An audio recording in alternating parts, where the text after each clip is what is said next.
আসসালামু আলাইকুম, সবাই কেমন আছেন? আশা করি সবাই ভালো আছেন। আজকে আপনাদেরকে স্টিয়ারিং থেকে ভিডিওটা শুরু করলাম। এই কারণটা হচ্ছে, যারা স্টিয়ারিং ধরার সিস্টেম জানেন না, অনেক সময় যারা নতুন ড্রাইভার আছেন, হাতে হাতে প্যাচ খেয়া যায় গাড়ি স্টিয়ারিং ঘুরাতে গিয়ে, তাদের জন্য আসলে এই ভিডিওটা। এবং কিভাবে গাড়ি চালাবেন, আসলে স্টিয়ারিংটা ধরার একটা মাপ আছে। আপনি যদি স্টিয়ারিং ভালো মতো ধরতে পারেন, আপনি কিন্তু প্রপারভাবে গাড়ি যে কোনো মোড়ে, ইউটার্ন বলেন, যাই বলেন না কেন, আপনি কিন্তু খুব সুন্দর করে গাড়িটা ঘুরাইতে পারবেন। তো আজকে আপনাদেরকে দেখাবো হচ্ছে, আমি ভিডিও করার ক্ষেত্রে আমি এখানে ধরে রাখতেছি, তবে নিয়মটা হচ্ছে আমি আপনাদেরকে দেখাই। ঠিক ডান হাতটা আমার যেই প্লেসটাতে আছে, ঠিক এই প্লেসে আপনি ডান হাতটা রাখবেন এবং বাম হাতটি ঠিক এইখানে রাখবেন।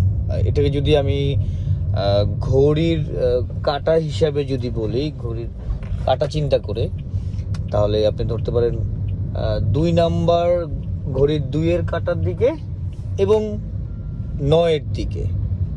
আমি এখন বাম হাতটা ধরে আছি ঘড়ির 9-এর দিকে, আর একটু আগে যে ডানে হাত দিয়েছিলাম ওটা হচ্ছে ঘড়ির কাঁটার 2-এর দিকে। তো আপনি যদি এই দুইটা অংশে হাত রেখে গাড়ি চালান, তাহলে আপনি খুব সুন্দর মতো গাড়ির যে কোনো জায়গায় মুভমেন্ট বলেন, সকল ধরনের কাজ আপনি গাড়িতে বসেই করতে পারবেন। আর সেক্ষেত্রে এখানে একটা সুবিধা আছে, ওখানে হাত রাখার, আপনার ইন্ডিকেটর ব্যবহার করতে অসুবিধা হবে না। এবং বাম পাশের যে লিভারটা, ওটা হচ্ছে ওয়েপার, মানে বৃষ্টি আসলে যে সামনে বৃষ্টির পানি সরানোর জন্য যেই ওয়েপারগুলো দিছে, ওয়েপারের কাজটাও আপনি করতে পারবেন। ঠিক এই পাশ থেকে আপনি দেখতে পাচ্ছেন আমার হাত বরাবর কিন্তু এটা পাচ্ছেন।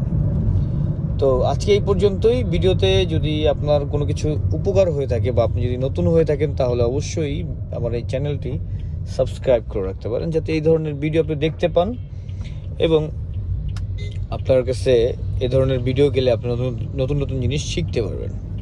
ভালো থাকবেন সবাই, সুস্থ থাকবেন। আল্লাহ হাফেজ। আর দেখা হবে অন্য কোনো একটি ভিডিও নিয়ে।